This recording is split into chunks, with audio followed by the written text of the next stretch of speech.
पौड़ी के पहाड़ों में कंडोलिया मंदिर के नाश्ते पर एक दुकान है। हालांकि उसे दुकान कहना भी शायद ठीक नहीं होगा। कोई शटर नहीं, कोई दरवाजा नहीं, बस बांस के कुछ खंभों पर टिका एक तिरपाल। पहली नजर में शायद कोई ध्यान भी ना दे, लेकिन आज हम इसी तिरपाल के नीचे की दुनिया में उतरेंगे, क्योंकि नरेंद्र कठैत जी के एक लेख के मुताबिक ये मामूली से दिखने वाली जगह एक असाधारण कहानी का केंद्र है। हाँ, और ये कहानी है जगदीश भाई की, एक सब्जी विक्रेता।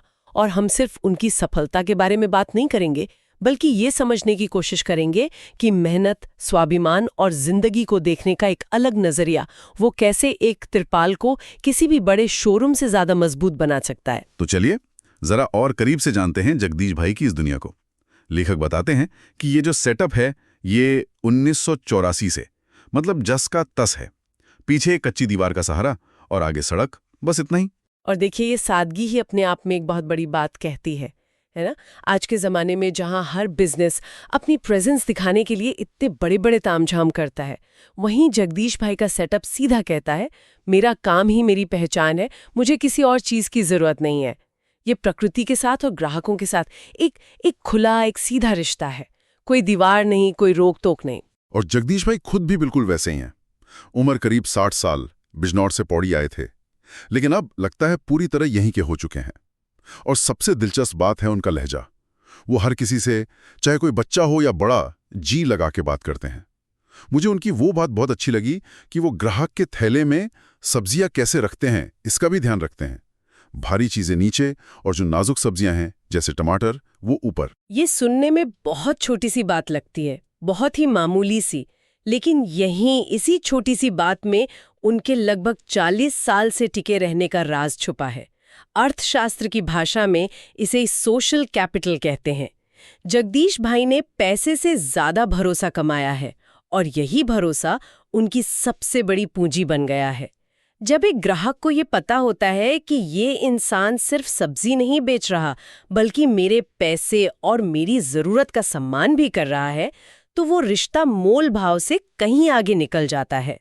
और यही वो चीज है जो उन्हें किसी भी बड़ी दुकान या सुपरमार्केट से मुकाबला करने की ताकत देती है। ये तो हुई उनकी दुकान और उनके काम करने के तरीके की बात, लेकिन इस तरह के खुले सेटअप में काम करना ये कोई आसान तो नहीं होगा। चुनौतियां भी बहुत होती होंगी। बिल्कुल, पहली और सबसे बड़ी चुनौती तो उनके काम के स्वभाव में ही है। सब्जी का काम ही ऐसा है। हाँ, जगदीश भाई खुद कहते हैं, ताजी सब्जी जो आज बिक गई उसी में लागत भी है और लाभ भी।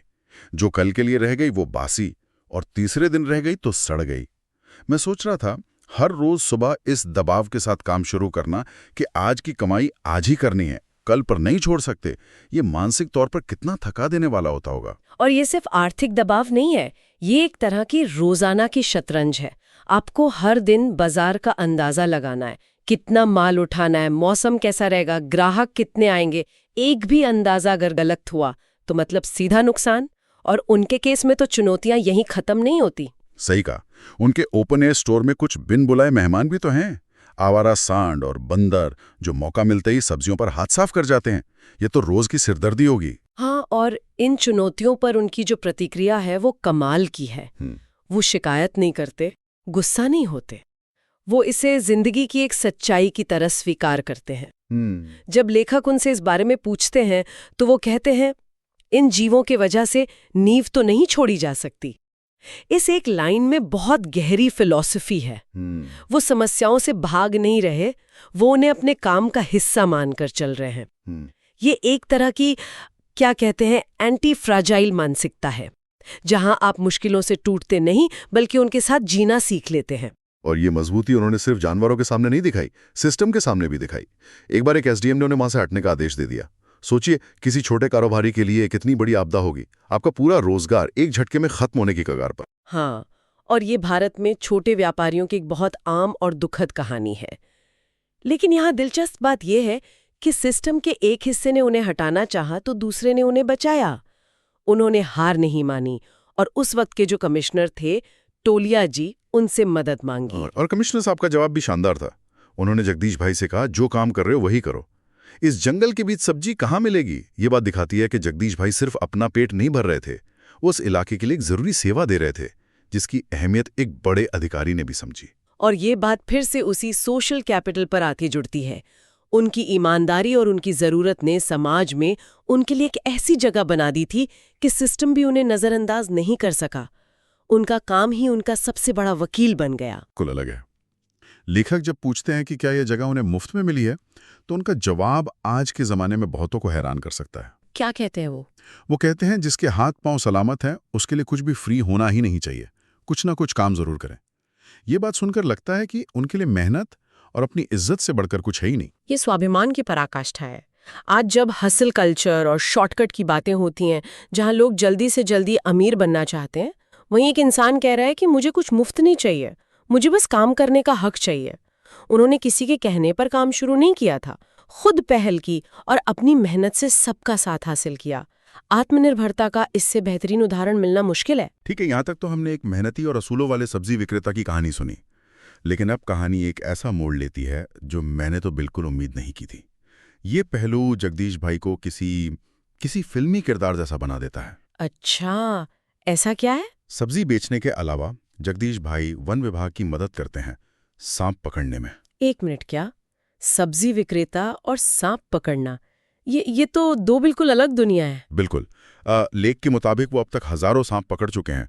ये कोई छोटा मोटा शौक नहीं है, ये एक ऐसा काम है जिसमें जान का जोखिम है, जिसके लिए गजब की हिम्मत और हुनर चाहिए। मुझे ये जानकर बहुत हैरानी हुई। ये उनके व्यक्तित्व के बारे में क्या बताता है कि वो सिर्फ शांत और विनम्र ही नहीं, बल्कि अंदर से बेहद साहसी और निडर भी हैं। ये एक असाधारण बात है। ये उनके किरदार में एक और परत जोड़ देती है। एक तरफ वो इतने शांत हैं कि सब्जियों को सहेजते हैं, ग्राहकों से नरमी से बात करते हैं, और दूसरी तरफ इतने हिम्मती हैं कि जहरीले सांपों का सामना करते हैं। ये दिखाता है कि वो सिर्फ अपने काम और अपनी दुकान तक सीमित नहीं है, वो अपने समुदाय का एक अभिन्न अंग है और जहां भी जिस भी रूप में जरूरत पड़ती है अपना योगदान देने के लिए तैयार रहते हैं। और इतना ही नहीं, ये सब करते हुए अपने खाली वक्त में वो ध्यान, तपस्या और पूजा पाठ भी करते हैं। और अपने इस छोटे से कारोबार के लिए, जिसे कई लोग अवैध या अस्थायी समझ सकते हैं, वो नगर पालिका को बाकायदा 1500 रुपये महीना किराया देते हैं और उनके पास इसका लाइसेंस भी है। वाह! तो उनका जीवन आध्यात्मिकता, सामाजिक योगदान और व्यावसायिक ईमानदारी का एक अद्भुत संगम है। वो हर नियम का पालन कर रहे हैं, समाज की मदद कर रहे हैं और अपने लिए आध्यात्मिक शांति भी खोज रहे हैं। ये हमें सिखाता है कि एक संपूर्ण और संतुलित जीवन जीने के लिए आपको किसी बड़े पद या बहुत सारे पैसे की जरूरत नहीं होती। आप एक तिरपाल के नीचे बैठकर भी ये सब हासिल कर सकते हैं। इतनी चुनौतियों, इस मजबूत फलसफे और इतने विविध किरदारों के साथ सवाल ये उठता है कि आखिर उन्होंने हासिल क्या किया?